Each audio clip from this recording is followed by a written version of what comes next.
KGF chapter 3 की शुरुआत होती है रमिका सेन के पीएम ऑफिस से। रमिका सेन को एक ऑफिसर बता रहा होता है कि पिछले 3 सालों से रॉकी ने विदेशों तक अपना बिजनेस फैला दिया था और इंडोनेशिया और अमेरिका में भी उसने कई इलीगल काम किए थे। इसीलिए इंडोनेशिया और अमेरिका की सिक्योरिटी फोर्स भी रॉकी को पकड़ना चाहती थी, पर अब रॉकी मर चुका है। पर इंडोनेशिया और अमेरिका में रॉकी के इलीगल काम अभी भी चल रहे हैं। रमिका सेन कहती है तो इंडोनेशिया और अमेरिका की गवर्नमेंट को उसके खिलाफ एक्शन लेना चाहिए। तभी वो ऑफिसर बताता है कि गवर्नमेंट ऐसा नहीं कर सकती, क्योंकि रॉकी ने 1979 से 1981 तक इन 3 सालों के अंदर ही अपने सोने के बिजनेस को काफी बड़ा कर लिया था। विदेशों में भी हजारों लाखों लोग उसके लिए काम करते हैं और खुद गवर्नमेंट के लोग भी उसके साथ मिले हुए हैं। इसीलिए गवर्नमेंट चाहकर भी उसके खिलाफ एक्शन नहीं ले सकती। फिल्म की कहानी अब फ्लैशबैक में जाती है और हमें रॉकी के जीवन के उन्हीं 3 सालों के बारे में पता चलता है, जिसमें उसने अपने साम्राज्य को विदेशों तक फैला दिया था। सभी माइनों पर कब्जा होने के बाद रॉकी ने और कई माइनों की खोज कर ली थी और सभी लोगों को उनकी खुदाई में लगा दिया था। रॉकी ने उन सभी माइनों से तेजी से सोना निकाला और इकट्ठा करता गया और बाहर के बड़े बड़े देशों में एक्सपोर्ट करने लगा। रॉकी को विदेशों से काफी बड़े बड़े ऑर्डर आने लगे, जिनको पूरा करने के लिए उसने खुदाई को और तेज करवा दिया था। दूसरी तरफ से उसने माइन की खुदाई के लिए और सोने की खोज के लिए अमेरिका से कई टेक्नोलॉजी मशीन भी मंगाई थी, जिससे वो जल्द से जल्द इन सभी माइनों का सोना निकालकर इकट्ठा कर सके। रॉकी ने अगले 1 साल के अंदर इन माइनों से इतना सोना निकाला था जितना कि पिछले 20 सालों में भी नहीं निकाला था। दूसरी तरफ रॉकी ने अपने इलाके को एक इंडस्ट्रियल एरिया बना लिया था और माइन में काम करने वाले लोगों के लिए उसने अच्छे घर, स्कूल, कॉलेज, अस्पताल सब कुछ बना दिए थे। इसीलिए खुदाई करने वाले लोग उसे काफी पसंद करते थे और उसके लिए अपनी जान देने के लिए भी तैयार थे। धीरे धीरे करके रॉकी का साम्राज्य बड़ा ही होता जा रहा था। विदेशों में सोने का एक्सपोर्ट करते करते रॉकी की जान पहचान भी विदेशों की सरकार से भी हो गई और सरकारों के कई लोग रॉकी के साथ मिल गए। रॉकी कई बार इंडोनेशिया और अमेरिका में भी गया था। वहां पर भी उसने अपने सोने के साम्राज्य को काफी बड़ा कर लिया था। इस साम्राज्य को फैलाने में सरकार के कई लोगों ने उसकी मदद की थी और रॉकी ने एक गैंग अपनी इंडोनेशिया में और एक अमेरिका में भी खड़ी कर ली थी और रॉकी ने इन गैंग के लिए अपना एक लीडर भी बना लिया था और रॉकी उन सभी का राजा बन गया था।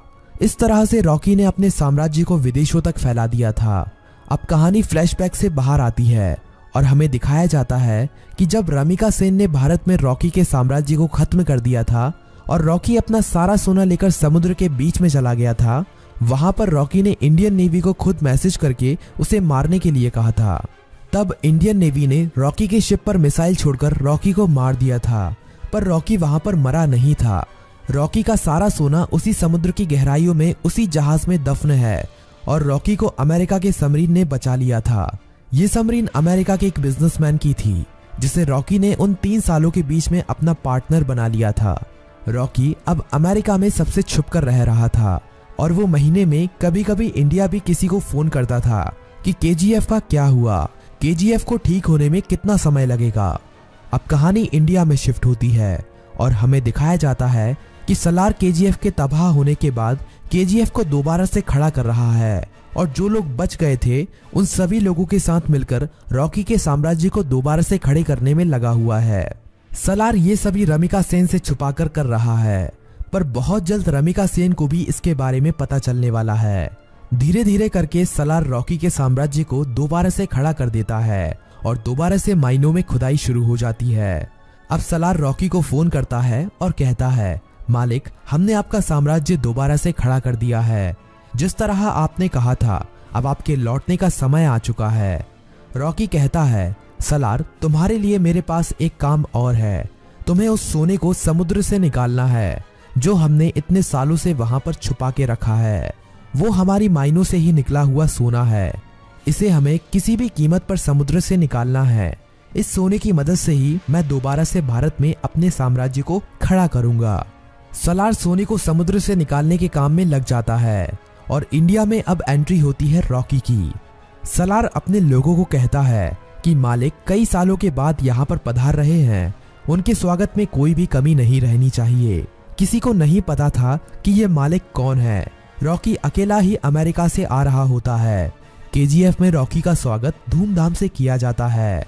सभी लोग रॉकी को देखकर हैरान थे क्योंकि उन्हें लग रहा था कि रॉकी मर चुका है, लेकिन रॉकी तो अभी जिंदा है।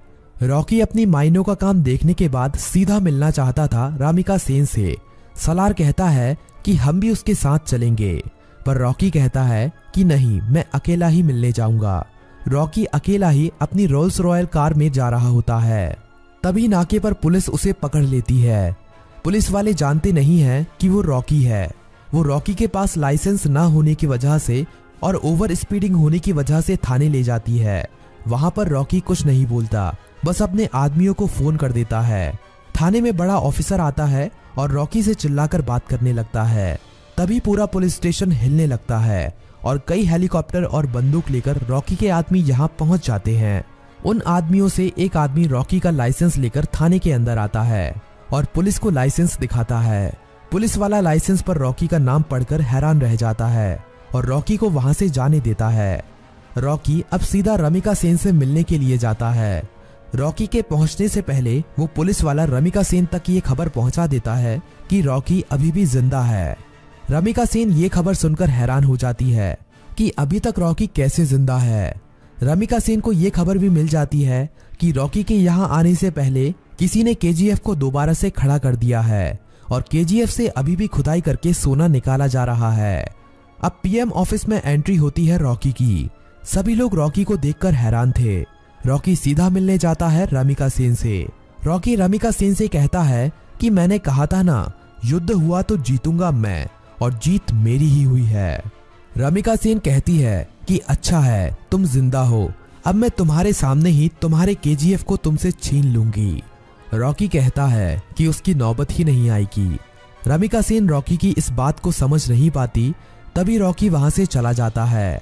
अगले कुछ ही दिनों में रॉकी रमिका सेन की सरकार गिरा देता है और सरकार में अपनी पार्टी को जिताकर अपने आदमी को प्रधानमंत्री बना देता है। रॉकी अब दोबारा रमिका सेन को फोन करता है और कहता है कि अब क्या करोगे, अब तो तुम्हारी सरकार भी नहीं रही। रमिका सेन कहती है कि अब मेरी जिंदगी का एक ही मकसद है, तुम्हारी मौत। रमिका सेन रॉकी के सभी दुश्मनों को इकट्ठा करती है। रमिका सेन इनायत खली से भी हाथ मिला लेती है और जितने भी रॉकी के देश विदेश में दुश्मन थे सभी को इकट्ठा करके रॉकी को मारने का प्लान बनाती है। रॉकी को मार पाना आसान नहीं था। रॉकी जितना अकेला खतरनाक था उससे ज्यादा खतरनाक उसके गैंग के लोग थे। रमिका सेन को इंडोनेशिया और अमेरिका की गवर्नमेंट से भी सपोर्ट मिलता है, लेकिन रॉकी जानता था कि रमिका सेन उसके केजीएफ को तबाह करने में अपना पूरा जी जान लगा देगी। रमिका सेन जानती थी कि रॉकी को उसके केजीएफ में घुसकर मार पाना अब काफी ज्यादा मुश्किल हो गया है, क्योंकि अब रॉकी ने अपने केजीएफ में मिसाइलों को रोकने के लिए अपने केजीएफ के चारों तरफ रडार सिस्टम और काउंटर मिसाइल रख दी हैं। अब अगर कोई भी उसके केजीएफ के अंदर घुसने की कोशिश करेगा तो वो मारा जाएगा। रमिका सेन जानती थी कि रॉकी को मारने के लिए उसको केजीएफ से बाहर निकालना पड़ेगा और अकेले रॉकी के मरते ही उसका सारा साम्राज्य खत्म हो जाएगा।